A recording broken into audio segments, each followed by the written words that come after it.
जो हितैषी यादव के हमारे बने हैं हमारे समाज के, वही एक दिन नरसंहारी थे। नहीं तो आप देख लीजिए 2 साल से 2019 से अगर एक भी यादव प्रताड़ित हुआ हो, जब से वो गए तो आप बता दीजिए कोई यादव प्रताड़ित नहीं हुआ है। उन्हें वही प्रताड़ित किए करते थे, वही सब जा रहे, हम यादव पहुंचा रहे। अब आप लोग भी यादव को ये बात बताइए।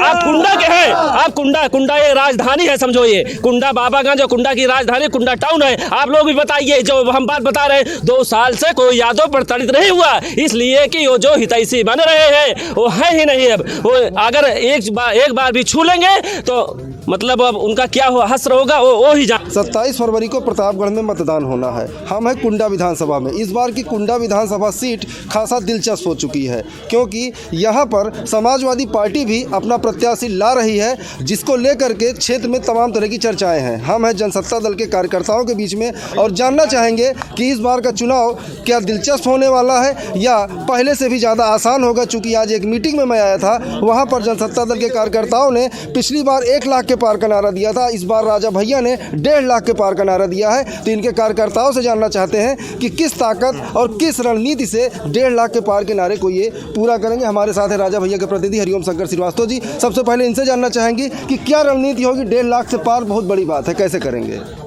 जनता का प्यार इसलिए राजा के साथ सदैव रहा। 6 बार जनता ने उनको इसलिए प्यार दिया, इतनी भारी मतों से हर साल हर पंचवर्षीय में लीड करते आए हैं। तो इस साल भी जनता चाहे जो भी पार्टियाँ लड़े, पार्टियाँ से मतलब नहीं, कुंडा की एक जनता, हर जात समाज के लोग राजा भैया को वोट देंगे और भारी मतों से विजयी कराएंगे। भारी मतों से विजयी बनाएंगे, ऐसा कहना है राजा भैया जी के प्रतिनिधि हरिओम शंकर श्रीवास्तव का। लेकिन जो जातीय समीकरण बन रहे हैं, समाजवादी पार्टी अपना जो प्रत्याशी यहाँ पर ला रही, वो कहीं ना कहीं से कुंडा से रहने वाला है, कहीं ना कहीं से राजा भैया की पाठशाला का पढ़ा हुआ एक छात्र है। कल तक राजा भैया के साथ था, आज वो समाजवादी पार्टी के टिकट पर कुंडा में राजा भैया के खिलाफ दावेदारी ठोक रहा है। इसके लिए हम जानना चाहेंगे और लोगों से, कैसे देखते हैं इस बार का चुनाव? इस बार चुनाव हमारे यहाँ बहुत अच्छा है। कोई भी पार्टी आए उससे कोई फ़र्क नहीं पड़ने वाला है। राजा भैया का प्यार यहाँ जनता में, गरीब अमीर सब में, व्यापारी में, सब में है। और इस बार भी उनका प्यार बहुत अच्छा रहेगा। कोई भी पार्टी आए कोई फ़र्क नहीं पड़ता है। हम लोग चुनाव उनका जो है 1.5 लाख के पार जाएगा। सपा और भाजपा दोनों कैंडिडेट ला रहे हैं, हालांकि हर बार लाते हैं, लेकिन इस बार कुछ ज़्यादा अपनी वो रणनीति तैयार करके आ रहे हैं, ऐसा उनका कहना है। इस बार कोई इतना दमदार कैंडिडेट नहीं, इसके पहले भी बहुत बड़े बड़े कैंडिडेट आए और चले गए, कोई फ़र्क नहीं पड़ा। सभी जैसे यहाँ आए मुस्लिम वोटों को ख़राब करने के लिए, लेकिन मुस्लिम वोट हमेशा राजा भैया। सपा जो है मुस्लिम और यादव वोट बैंक को अपने बाप की बपौती समझती है, इसको आप कहाँ तक देखते हैं? ये एकदम सरासर गलत है। हमेशा मुस्लिम समाज राजा भैया के साथ रहा है, यादव समाज राजा भैया के साथ रहा है, और इस बार भी यादव समाज और मुस्लिम समाज और हिंदू समाज और मुस्लिम समाज सब राजा भैया के साथ रहे। राजा भैया के कानूनी सलाहकार पंडित हनुमान प्रसाद पांडे जी भी हमारे साथ हैं, उनकी भी सलाह लेना चाहेंगे। किस तरह देख रहे हैं चुनाव? आप पहले चुनाव से राजा भैया के साथ हैं, डटे रहते हैं, इस बार का चुनाव आप किस तरह देख रहे हैं?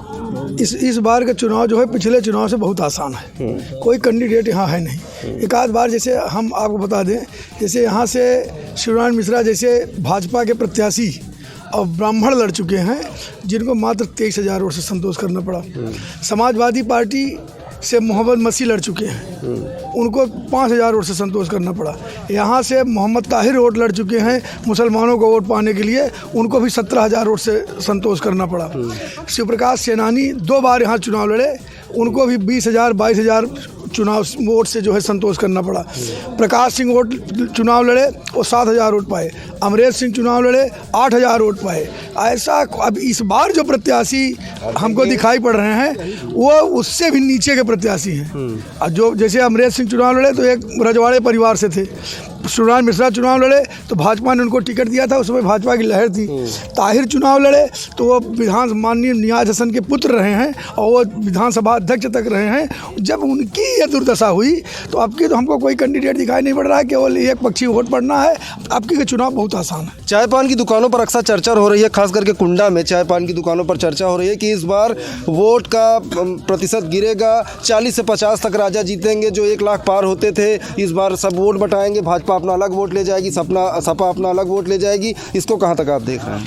नहीं, देखें, कुंडा, जैसे कुंडा की बात हुई तो कुंडा तो व्यापारी बाहुल क्षेत्र है। व्यापारियों के रग रग में राजा बसे हुए हैं। कहीं से भी कोई एक भी पैसे का व्यापारियों के दिल से राजा को निकाल नहीं सकता है। राजा ही उनके लिए सबसे बड़े नेता और अभिनेता हैं। राजा ही उनकी जो है सुरक्षा और व्यवस्था देखते हैं। इसलिए कोई भी व्यापारी या कुंडा का नगरवासी या पूरे क्षेत्र के व्यापारी कभी भी राजा से दूर नहीं हो सकते हैं। राजा को इस बार 1.5 लाख के पार का जो नारा मिला है, ऊपर वाला चाहेगा तो पार होके ही। जातिगत राजनीति इस पर प्रभाव नहीं डालेगी? देखें, लोग आज अपने स्वार्थवश जात की बात करते हैं। कल तक सारे लोग कभी कोई जात की बात नहीं की। जब हर आदमी को कोई मुद्दा नहीं मिलता है तो कभी ब्राह्मणवाद, कभी ठाकुरवाद, कभी यादववाद, कभी मुस्लिमवाद, लेकिन राजा इससे परे हैं। राजा के लिए सारे समाज के लोग सब उनको अपना। जी हाँ, बिल्कुल, सर्व समाज राजा का है और राजा अपने समाज के साथ रहते भी हैं। जातिवाद नहीं है राजा के अंदर। बुजुर्गों से जानना चाहेंगे, चाचा जी क्या लगता है इस बार का चुनाव? देखिए, इस बार का चुनाव जो है वो एक अजीब चुनाव वोट पैदा करेगा और 1.5 लाख के पार इसलिए होगा कि राजा के यहाँ कभी जात बात का चुनाव नहीं हुआ। उनके यहाँ जब कार्य कराने वाले बीमार से लेकर के शादी विवाह वाले जाते हैं, जब उस पर वो किसी जात का नहीं ध्यान देते। अगर वो जात का ध्यान देते तो जो विरोध में लोग निकले हैं जात लेकर के, उनकी सहायता ही राजा न करते। राजा के पास तो एक नारा है, सब बराबर है हमारे लिए, हमारे राज्य में। उत्तर प्रदेश में कोई विधायक ऐसा नहीं है जिसके पास ये नारा हो। अभी बोल के गए हैं वो कि हमारी निगाह में कैसे लोग हैं जिनकी कोई ज़मीन नहीं है, वो कहाँ खड़े होंगे? ज़मीन के ऊपर तो कोई खड़ा नहीं होता है। तो राजा का एक नारा है, हमारे लिए सब बराबर है। कुंडा की जनता की आंख कोई नहीं मार सकता है।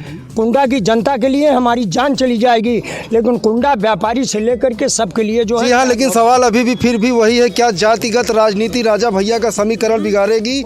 समाजवादी पार्टी लगातार यादव को अपना वोट बैंक मानती है। उनको लगता है कि सिर्फ यादव ही हैं जो सिर्फ मतलब यादव सिर्फ सपा के लिए हैं। तो आप इसको कहाँ तक देखते हैं? पहली बार हम आपको बताना चाहते हैं पत्रकार महोदय जी, पहले यादव तो हम भी हैं और राजा के लिए ये बात सही है, तन मन से लग सकते हैं। देखिए, मेरा सवाल नहीं है, ये पब्लिक की तरफ से बता आता है और रहे समाजवादी पार्टी वाले चैलेंज करते हैं कि यादव का वोट बैंक मेरा है। तो ये पब्लिक का सवाल मानिए। नहीं, ऐसा नहीं है। सर्व समाज के साथ साथ यादव समाज भी ज़्यादातर माननीय राजा भैया के साथ जुड़ा है और अच्छे से अच्छे बहुमत में राजा भैया को बहुमत के साथ यादव को भी योगदान रहेगा। अच्छा वोट देंगे राजा, अच्छे वोट करेंगे। और जो थोड़ा बहकावे में आ गए हैं उनको हम बताना चाहते हैं, जो हितैषी यादव के हमारे बने हैं हमारे समाज के, वही एक दिन नरसंहारी थे। नहीं तो आप देख लीजिए 2 साल से 2019 से अगर एक भी यादव प्रताड़ित हुआ हो जब से वो गए तो आप बता दीजिए। कोई यादव प्रताड़ित नहीं हुआ है। उन्हें वही प्रताड़ित किए करते थे, वही सब जा रहे, हम यादव पहुंचा रहे। अब आप लोग भी यादव को ये बात बताइए। आप कुंडा के हैं, आप कुंडा ये राजधानी है, समझो ये कुंडा बाबागंज जो कुंडा की राजधानी कुंडा टाउन है। आप लोग भी बताइए, जो हम बात बता रहे हैं 2 साल से कोई यादव प्रताड़ित नहीं हुआ, इसलिए कि वो जो हितैषी बन रहे हैं वो है ही नहीं। अब वो अगर एक बार भी छू लेंगे तो मतलब अब उनका क्या हो हस्र होगा वो ही जाने। एक बात ये भी बताना चाहते हैं हम आपके द्वारा, कुंडा बाबागंज ही नहीं, पूरे देश प्रदेश में अगर कोई जनसत्ता सिपाही को कोई राजनीतिक प्रहार करता है तो सबसे आगे राकेश प्रधान मिलेगा। राजनीतिक प्रहार करने के लिए मुंहतोड़ जवाब दिया जाएगा। जी बिल्कुल, हमारे साथ हैं सतीश जी, इनसे जानेंगे जनसत्ता दल की भूमिका क्या होगी प्रदेश सरकार में। क्योंकि ये तो बात हुई कुंडा विधानसभा की, लेकिन जनसत्ता दल की पूरी टीम है यहाँ पर, पूरा जनसत्ता दल परिवार है।